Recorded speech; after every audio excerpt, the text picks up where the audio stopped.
Hi, everyone. Welcome back. This is part two of our video. We are here with the directors of the film Bobbi Jo Under the Influence. Their names are Brent and Donna Jones. Bobbi Jo Under the Influence will be available to view Tuesday, February 2nd as part of our iHeart Recovery events. And now we have a few questions for the directors. So thank you both for being willing to chat with us today. As we've been talking about, this is a really impactful film, and I think you guys did a great job in directing it. I think a lot of people are going to love it, and so we have just a couple questions for you. My first question is, what motivated you to become involved in a film about addiction, redemption, and recovery? I uh, I saw Bobbi Jo share her testimony at a meeting, and it blew my mind. I mean, you could hear a pin drop in that room, and it was it was humbling. I've heard a lot of testimonies and a lot of meetings. I'm in recovery myself, and hers was by far just the most amazing story. And I went up and met Bobbi Jo afterwards, and I said, "Listen, I've been looking for a film to make. Can I get your book? I'd love to read your book, and I'd love to talk to you about possibly doing a sizzle piece to make a movie." And she was like, "Well, sure, come on down, honey." So I put it off and put it off because we were going back and forth on what we wanted to do. And I said, we had it up on the walls, some ideas. So we got to go talk to Bobbi Jo.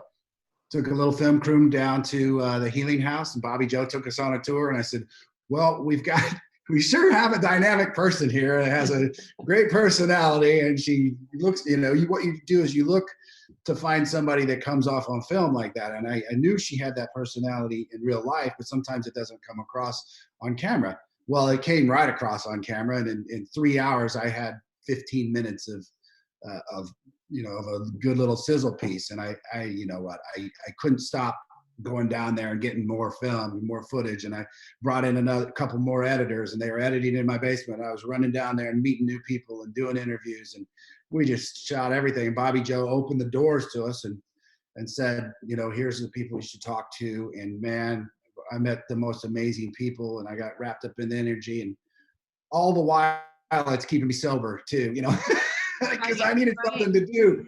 I needed something to do while I was here. And so I was being of service, and I was telling a story, doing it's the only really thing I know how to do. I mean, I know how to rehab buildings and do some other things, but filmmaking is what I do. And so I took what I know how to do and I just had to tell this story. I had to, and I got really inspired by it. Donna got inspired by it, and we've been pouring every bit of energy we had into it for the last year and a half.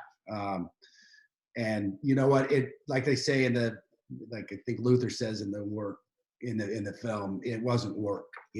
It's you feel good doing it. We're giving back, and it was a joy to make this film. It was an absolute joy.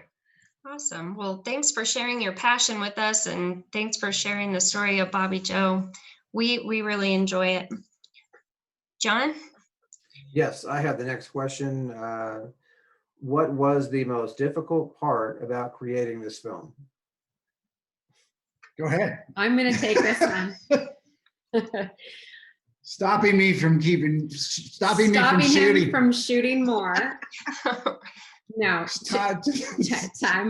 So, as Brent said, I mean, this kind of just exploded in our lives. It wasn't necessarily, the plan was the snowball, and it started gaining speed and heading, downhill.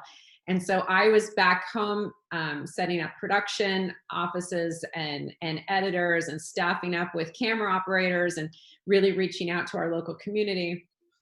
But, and Brent was just like, every time he would come home from shooting, it was, "Oh my goodness, you'll never believe I met this person. You can't believe their story. They're just, it was a joy, an absolute joy. It gave us purpose. It gave, and it inspired the people that were working with us. Here we are, new to the Kansas City film community, and people would come in, they'd be answering the calls, taking the calls, like, who are these people?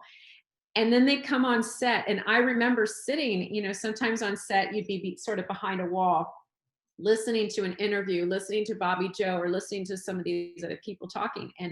And I can just see in the eyes of the crew that's there, they're just moved. And it became that. The biggest challenge, obviously, because you do need to stop filming with a documentary. You do need to say, okay, wait, let's cut this off. We got to kind of look at what we have. Because it could go on forever. There was so much going on in Bobbi Jo's life on a minute by minute basis. But also, I think when we got all of the footage together, it was also just there's so much that's not in the film. And I'm telling you, in the edit room, every piece we took out was heartbreaking, literally, for us. I mean, painful in a way, because we love these people. We love their stories. We want every bit to be in there for the audience to enjoy, but it couldn't be 4 hours long. Right. We wanted to make a series. We got into where we can do a 7-part, 8-part series. Yeah, we can just keep going. And so it's knowing what to cut out, trying to figure out what to cut out. When we first assembled it, it was 3.5, 4 hours long. Yeah. So we did a long assembly, and then you got to cut it back, and you cut it back, and you cut it back. And then it gets really, really hard, because I don't want to take that out. I don't want to because if you take something out, it's sync, we can't cut, there's people that didn't make it into film. Yes. That are amazing people. Amazing. And so we had the whole cast up on the wall, and it's like, well, who do we take out? That sounds difficult. Yeah. That is the hardest. Like everyone. Part. So if you had to pinpoint the hardest part, it's going, I got to pull them out. Yeah. And I got to, and they're not up there on the screen. And there's some amazing people that we had to pull out of there, because we couldn't fit all the goodness in there. We couldn't fit every dramatic story. We had to pick and choose. So those choices are the hard choices. It's like, I've got, you got to give away one of your kids, and that's not easy to do. It's like, here, I don't want to do this. And then we are both very creative. So we were both very opinionated, and we'd be going, but we battled. And we're passionate for it. And every scene, everything that somebody says in that film was fought hard for, let me tell you. Like she'd say, I'd say, I cut that out today. No, you can't cut that out. I go back in with my papers, holding on to it for 3 days, thinking I'm going to get it back in somehow. Slide it back in. Yeah. Well, it sounds like you guys have a lot of content. Maybe someday you can come up with like a Bobbi Jo part 2, right? Yeah. Maybe a follow-up on the wonderful works of Bobbi Jo. That would be cool. Awesome. Well, our last question for you both is, what do you want the audience to take away after viewing this film? I want them to know that there's hope, that you can get through anything, that we need each other, that we need to come together. Love is the answer. This is where this is what propelled me, is when I sat down with Bobbi Jo on one of the first interviews, and we were putting together sort of an outline, working together on that. And I asked Bobbi Jo, I said, what would you like this film to say? Because it could go in a lot of different directions. It could have been real technical. It could, and she just said, I just want people to have hope. And that's what we wanted, and show them how they can do that, but overall, it's just, there is hope, because I watch people come into meetings, and I work with people that are carrying around so much shame. They carry that around, and we talk about that all the time. You can let it go. You can just lighten your load. You can let it go. There's a way, there's a way to let it go. And I need to let people know that there's a way out of those dark spots. Got to shine a little light in there, and it takes other people to help you, it takes the testimony of other people. For me personally, I need to hear other people's testimony for me not to slip back in the dark place and to stay in the light. I need to hear that constantly and continuously. I think that's what we feed.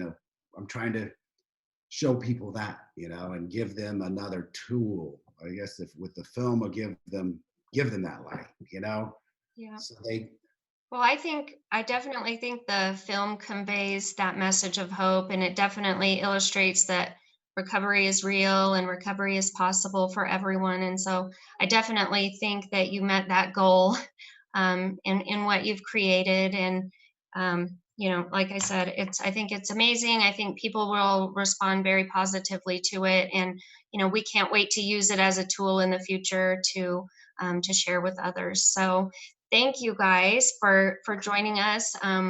We will be sharing this information on our website and on our social media pages to kind of entice people and to get them ready for when we have our preview of the film on February 2nd. So thank you very much. Well, thank you for your time. Thank you for having us. Thank you so much. You bet.